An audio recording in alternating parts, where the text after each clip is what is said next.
Salut à toi, bienvenue sur ce nouvel épisode de Relations saines. Moi c'est Sandra, alias Madame Sandra. Je suis psychothérapeute et psychopraticienne et j'accompagne des hommes et des femmes pour les aider à avoir une relation saine avec eux-mêmes et avec les autres.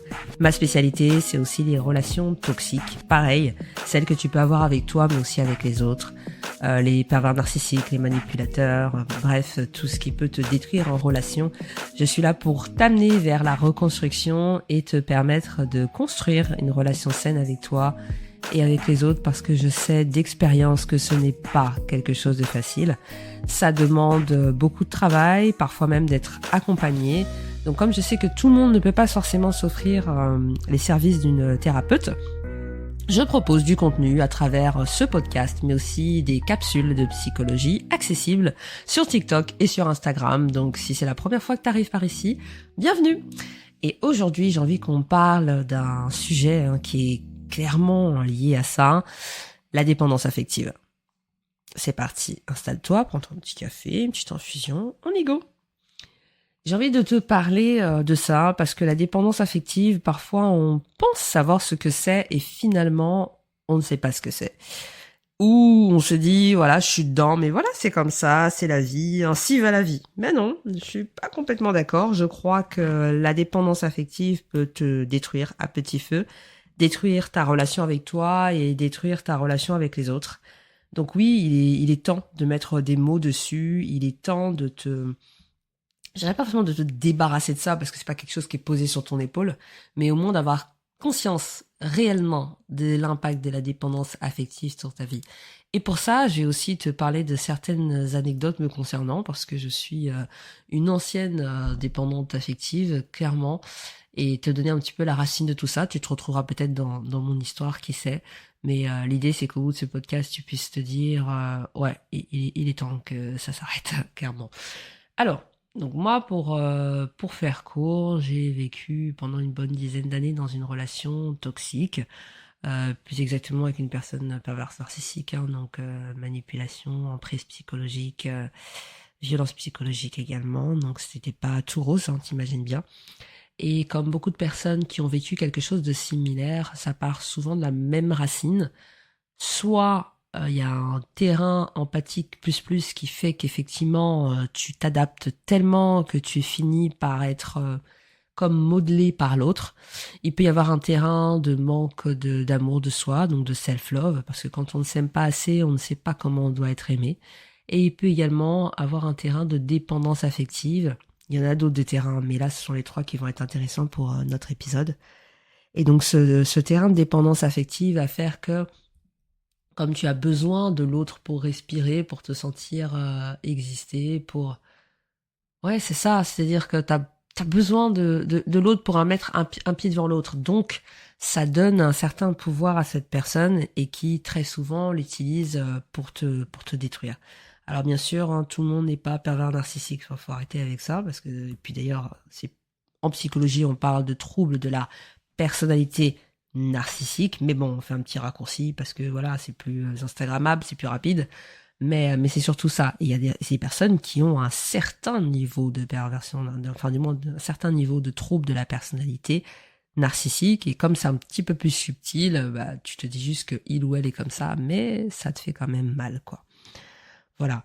Donc moi, comment ça se présentait, cette dépendance affective, c'est surtout par rapport au fait que j'avais besoin constamment que l'autre me prouve ma valeur, son amour, que j'étais assez, que je méritais d'être aimée. Et pour ça, ça me faisait forcément agir pour être aimé. C'est-à-dire dire ce qui va faire que l'autre va t'aimer, faire ce qui va faire que l'autre va rester.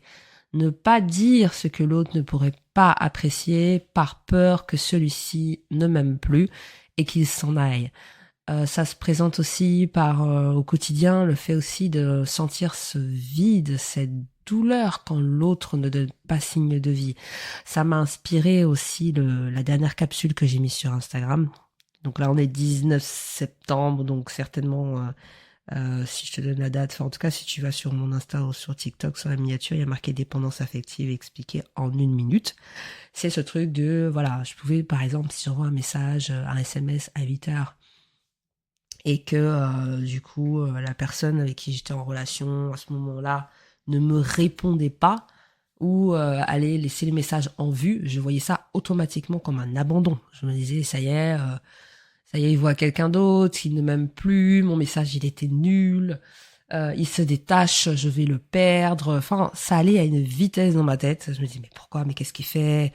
Alors attends, ah bah je vois qu'il est sur les réseaux sociaux, mais il est actif, il ne répond pas. Mais pourquoi moi, si je voyais sa notif, j'aurais répondu? En fait, je remettais automatiquement en question l'amour de l'autre à partir du moment où il n'y avait pas de retour instantané, à partir du moment où je recevais pas assez de mots doux, de déclarations d'amour. Dès qu'une femme, une autre femme rentrait dans son champ de vision, c'est de me dire ah bah ça y est, il va forcément la trouver plus belle que moi, il va forcément pouvoir l'aimer parce que elle vaut plus que moi. C'était pas forcément aussi bien sûr conscientisé que ça. Hein. On se dit pas oui elle vaut mieux. Non, c'est juste tout de suite il y avait une insécurité qui montait dans mon estomac. Dans mon ventre, vous savez, cette boule au ventre là qui te défonce, désolé du terme, mais c'est ça, où tu te dis, bah, il va partir, il y a mieux que moi, il y a mieux que moi, il y a mieux que moi. Donc tu te bats, tu t'épuises à prouver à l'autre que tu es incroyable et que c'est avec toi qu'il doit faire sa vie, en mettant encore plus en avant tes qualités. Moi, je fais ça, je sais faire ça. Tu cherches à être la femme parfaite et pas forcément à être celle que tu es vraiment. Et c'est usant parce qu'il n'y a jamais de retour. Tiens, j'ai fait ça pour qu'ils me disent que je suis incroyable et la personne te dit juste ah cool, merci. Et donc tu es là, tu restes sur ta faim en disant tu peux pas juste dire que c'est juste super cool ce que je viens de faire ou que c'est juste génial ce que j'ai fait à manger. Tu peux pas juste dire que je t'ai manqué énormément quand ça fait 3 heures qu'on s'est pas parlé. Tu ne peux pas juste me dire que je suis incroyablement plus belle que telle personne. Tu peux pas. En fait, quoi que l'autre fasse à ce moment-là, ce n'est jamais assez pour combler ce besoin de validation, d'approbation, d'amour, de valorisation, parce que c'est comme vouloir remplir un vase percé.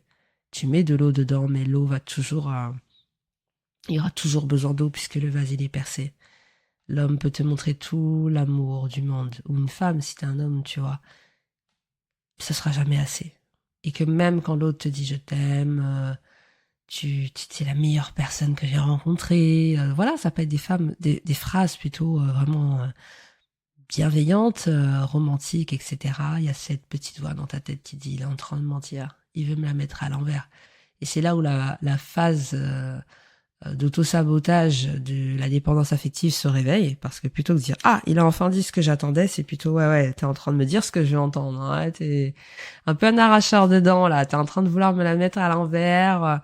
Tu vois, tu vas sortir des petites réflexions comme ça et l'autre va se dire, bah, je comprends pas. Elle me dit que je lui dis pas assez qu'elle est belle et maintenant que je lui dis qu'elle est belle, elle me dit que je le pense pas. Donc, en fait, qu'est-ce que je fais?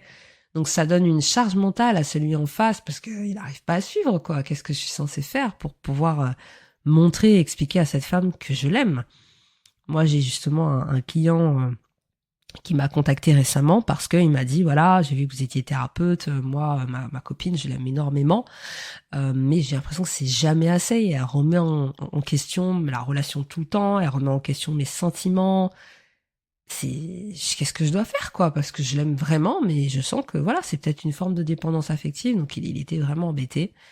Et au final, voilà, on a échangé sur ces sujets et l'idée c'est d'accompagner, de les aider tous les deux, parce que je fais aussi de la thérapie de couple, de les aider à elle déjà de sortir de cette dépendance affective et lui de pas porter sur ses épaules une charge de la blessure de celle qu'il aime, qui pourrait à un moment donné faire qu'il sera littéralement blasé en fait et se dire voilà j'en peux plus quoi.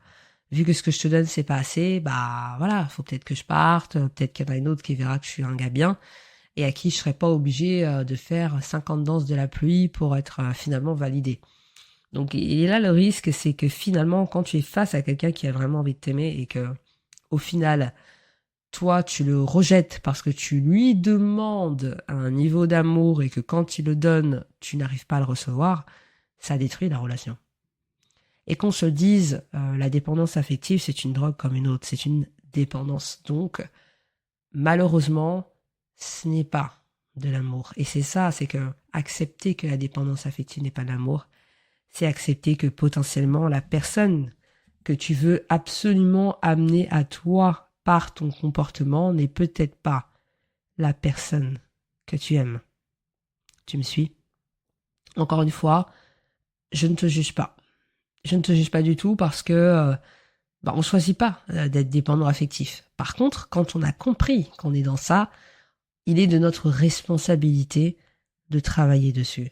Par respect pour les gens qui rentreront dans ta vie, pour t'assurer que c'est bien de l'amour que tu as, et aussi pour toi-même en fait, parce que ça fait mal. Ça fait mal de passer son temps à avoir besoin d'exister dans le regard de l'autre. Ça fait mal de d'avoir ce besoin excessif d'amour, d'attention, de validation venant de l'extérieur. Et souvent, c'est au détriment de soi-même. Je veux qu'on m'aime, même si ce que je dois faire pour être aimé ne me correspond pas. Une personne dépendante affective, elle va jamais réussir à se sentir en sécurité ou digne de valeur par elle-même. Elle a besoin que l'autre lui confirme qu'elle est aimée, qu'elle est importante, qu'elle existe. Et sans ça, elle ressent ce vide, cette angoisse et parfois même des douleurs physiques, en fait. Et on peut vraiment comparer ça à une addiction parce que, comme une personne qui a besoin de sa dose pour tenir, la personne dépendante a besoin de la présence de l'autre, a besoin des messages de l'autre, de l'approbation de l'autre pour se rassurer. Et les signes vraiment les plus courants, même si je t'en ai déjà donné tout à l'heure, c'est cette peur en fait.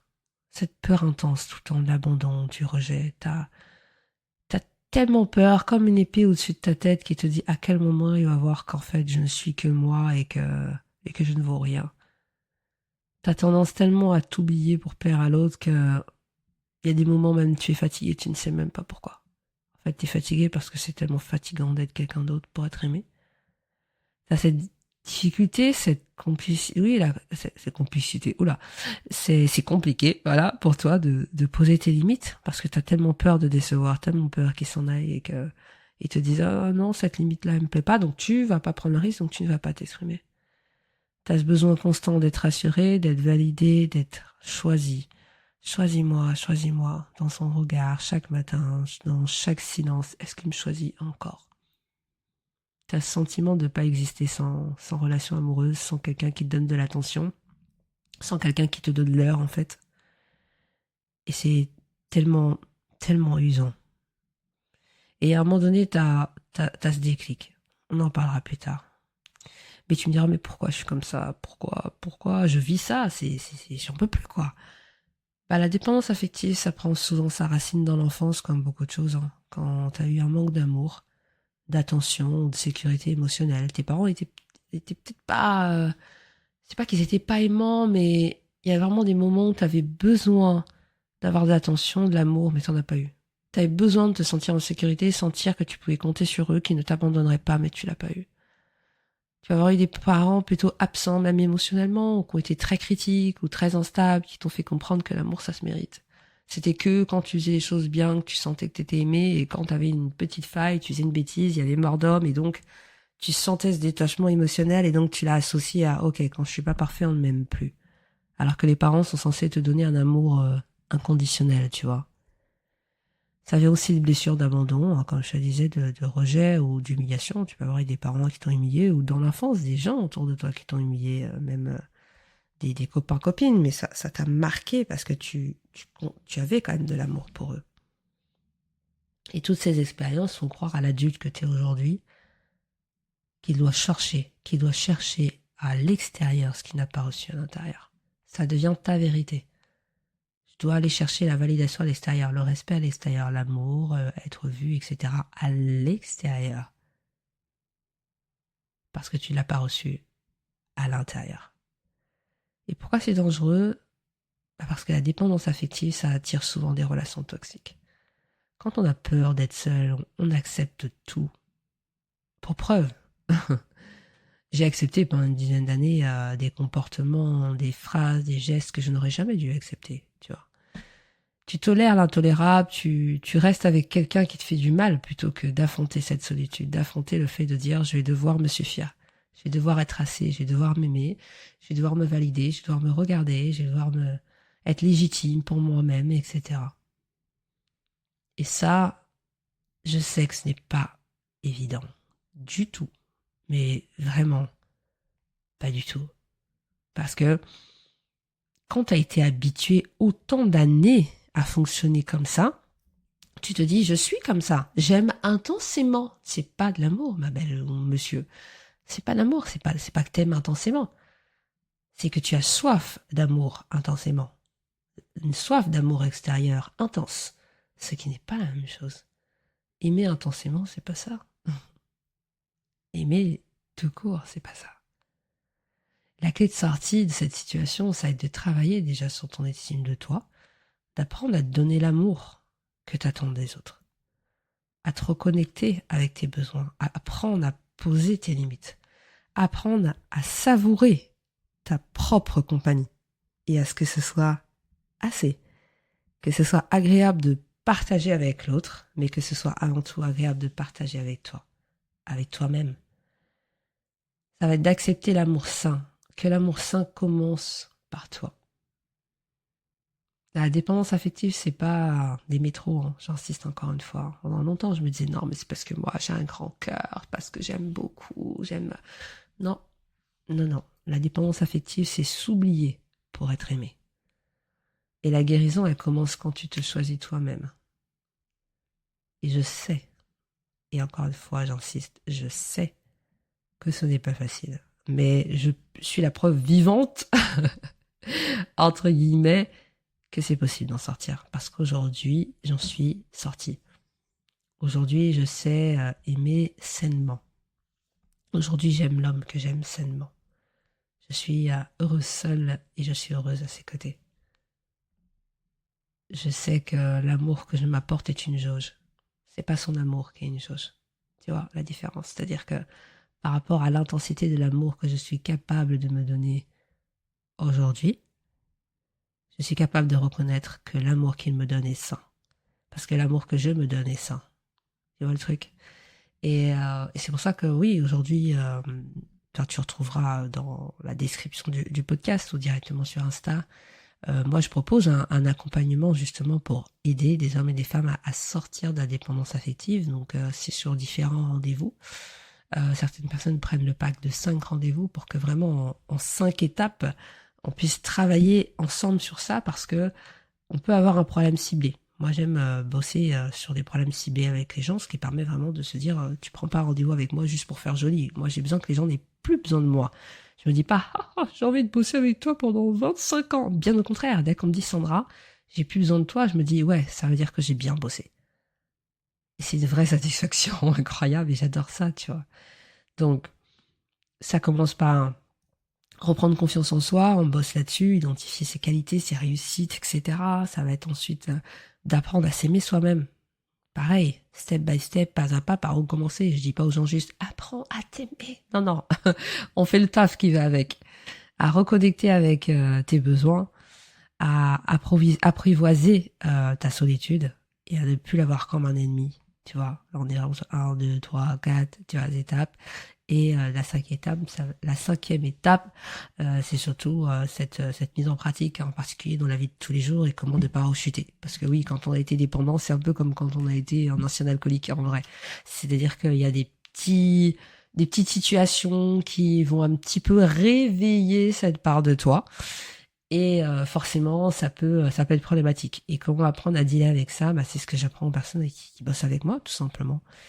Et quand tu cliques, hein, comme je te disais, sur le lien, hein, tu tombes sur les différentes formules que je propose, et c'est la formule dépendance affective. Donc, si tu as des questions, même par rapport à ça, n'hésite pas à m'envoyer un petit message sur TikTok ou sur Instagram. Genre, je le dis avec un accent, tu sais. Pour que je puisse expliquer comment on peut avancer sur ça. Mais moi, encore une fois, je considère que la santé mentale, c'est le meilleur investissement qu'on puisse faire dans sa vie.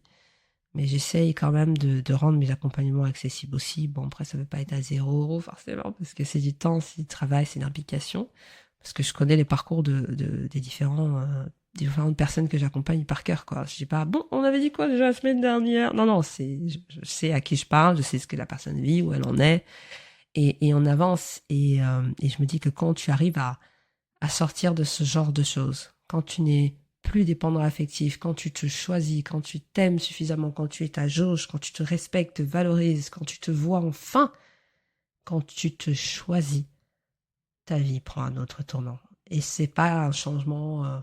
Tu dis j'ai investi en septembre 2025, ouais, mais ça a un impact sur toute ta vie, sur comment tu vas éduquer tes enfants, comment tu vas leur apprendre à s'aimer, comment tu vas choisir ton partenaire ou ta partenaire, ou même comment tu vas donner une autre dynamique à ta relation actuelle, parce qu'après ça, elle va se dire qu'est-ce qui se passe? Normalement, elle dit oui à tout, elle se dilue et tout, et puis là, elle s'impose avec douceur, avec amour. Tu dégages cette énergie, cette aura incroyable de quelqu'un qui se choisit. T'es magnétique, enfin, la vie s'aligne, quoi. Tout s'aligne. Tu attires des hommes alignés qui ont cette fidélité, cet amour, ce respect. Bah oui, parce qu'en même temps, c'est ce que tu dégages, c'est ce que tu es, c'est ce que tu incarnes, tu vois. Donc, ça change une vie. Et je trouve que c'est vital, quoi. C'est vraiment vital. Et là, tu vois, en même temps que je te parle, là, justement, aujourd'hui, je suis en train de bosser aussi sur un programme en ligne sur cette thématique, sortir de la dépendance affective. Parce que je sais qu'il y a des personnes qui veulent pas forcément un one-one, soit parce qu'ils osent pas, ils ont jamais eu de rendez-vous des thérapeutes et tout, ils ont peur d'être jugés, ce que je peux comprendre, alors que bon, je juge pas, quoi, mais bon, bref. Et de manière à pouvoir suivre de chez toi ton programme tranquillou bilou, les mêmes 5 étapes, sauf que là tu es derrière ton écran ou ton téléphone et tu avances avec des exercices, parce que toujours, hein, moi je suis très dans l'actionnable, hein, même en one-one, hors de question que je sois juste là à pia dans ta tête, merci, au revoir, non, c'est de la mise en pratique, super important, et ainsi de cette manière, tu te sens avancer. Et même avec mes programmes en ligne, justement, mes différents clients, mes différents patients, etc., posent leurs questions au fur et à mesure des programmes et ils ont leurs réponses sous quelques heures à aller 24, 48 heures, grand max, on est sur un week-end, un truc comme ça. Mais ils sont pas seuls, quoi. Ça, c'est super important. Hyper important pour moi. Et s'ils me posent des questions sur Insta, je fais une réponse en audio, bien sûr, ou directement par écrit. Mais vraiment, j'insiste sur le fait que tu peux pas me dire, je sens que j'ai cette dépendance affective, mais je travaille pas dessus. Parce que tôt ou tard, ça va péter. Tôt ou tard, c'est ton corps même qui va parler. Parce que, à force de donner et faire des choses que tu ne veux pas faire, même ton corps te lâche. Tu dis, je comprends pas, j'ai tout en mal à la gorge, mais il y a parce que beaucoup de choses que tu ne dis pas. Tu somatises, en fait. Somatiser, c'est quand le corps parle. Le mal a dit. La maladie, tu vois, ok? Et c'est ça. Ou j'ai mal au dos, en même temps tu portes des choses que tu ne devrais pas porter. J'ai mal aux pieds, j'ai mal aux chevilles facilement. Oui, parce qu'en même temps, t'arrives pas à mettre un pied devant l'autre sans que derrière il y a quelqu'un qui te pousse. En fait, le corps parle tellement, c'est incroyable. Et que même si tu te dis je n'ai pas envie de bosser dessus, ton corps va te dire va bosser dessus, chérie. Va bosser dessus. Et si t'es croyant comme moi, Dieu va te mettre dans des situations, pas pour te détruire, mais il va te laisser être dans des situations. Toujours les mêmes schémas pour que tu finisses par dire il est temps que je me choisisse. Il y a rien qui fonctionne, il y a rien qui... Ouais, mais parce que tu ne te choisis jamais. Et je veux t'amener à cette réflexion-là parce que je t'aime et donc je veux que tu guérisses pour être heureux et aller mieux. Donc il va laisser ces situations-là, il va te laisser dedans. C'est toujours la même chose, mes relations, ça se finit toujours pareil. Mais oui, mais le point commun entre tout ça, c'est toi, ma belle, c'est toi. Donc c'est sur toi, c'est avec toi qu'on va avancer, c'est avec toi qu'on va changer les choses. Et ça va faire la différence. Et on dit pas oui, c'est toi pour te dire haha, c'est toi. Non, c'est pour dire ok, le problème il est là, on le voit, on l'a compris, on y va, on va bosser dessus. Tu es une personne qui peut être une version d'elle-même dans le futur, quoi. Tu peux être juste incroyablement surpris ou surprise de ce que tu peux être le jour où tu te choisis. Et tu vas juste adorer la personne que tu es au final. Et comme tu vas te trouver extraordinaire, tu ne laisseras plus personne te faire croire que tu ne l'es pas. Tu ne laisseras plus jamais personne faire de toi une option. Celle avec qui on dit je suis pas prêt à me mettre en couple. Celle avec qui on dit on verra, on se laisse du temps. Non, tu seras celle que l'on choisit.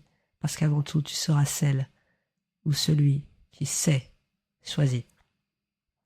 Et clairement, je me ferai un plaisir de t'accompagner dans cette démarche. Si tu es prêt, en plus si tu es à Nantes, tu pourras venir dans mes locaux sur l'île de Nantes. Si tu es ailleurs ou que tu n'as pas envie de te déplacer, vive Internet, quoi. Visio, il y en a qui travaillent avec moi par téléphone parce qu'ils n'ont pas envie qu'on les voit. Enfin bref, je m'adapte. Moi, tout ce que je veux, c'est que t'ailles bien, quoi. Donc vraiment, aujourd'hui, je vois la vie que j'ai aujourd'hui, la Sandra que je suis aujourd'hui. J'en ai rêvé il y a quelques années. Je me disais, est-ce qu'un jour, je vais arriver à être comme ça? À ne pas être au bout de ma vie parce que l'homme que j'aime aujourd'hui n'a pas répondu à mon message. Est-ce que je vais arriver à passer 3-4 heures avec moi-même et aimer ma compagnie? Est-ce que je vais arriver à me lever le matin en ayant une pensée pour moi avant d'avoir une pensée pour les autres? Est-ce qu'on m'a envoyé un message? Est-ce qu'on a liké mon dernier post? Est-ce que je vais y arriver? Bah ouais. Ouais. Donc entre mon expérience et ma profession de thérapeute et la formation que forcément que j'ai fait pour, je sais aujourd'hui que je suis suffisamment, on va dire, équipée pour aider les gens à sortir de ça et je suis très très contente. Très contente. Je vois qu'il y a plein de gens qui disent ouais, moi aussi avant j'étais, mais aujourd'hui je suis plus. Aujourd'hui, ha. Donc voilà. Bon, en tout cas, comme d'habitude, ce fut un plaisir d'enregistrer cet épisode. J'espère que ça a été un plaisir pour toi aussi d'écouter. Si c'est le cas, n'hésite pas à mettre 5 étoiles sur la plateforme que tu écoutes au podcast. Ça permet de remonter dans les écoutes et qu'il puisse être accessible à plus de personnes. Encore une fois, hein, les podcasts sont gratuits, donc autant en profiter. Voilà. Et puis, si on se retrouve de l'autre côté via mon programme sur la reconstruction post-relation toxique ou pour un accompagnement en one-one ou démarrer une thérapie avec moi, bah écoute, ce sera avec grand plaisir ou simplement, je te dis à vendredi prochain, 17h pour le prochain épisode. Allez, prends soin de toi. Salut.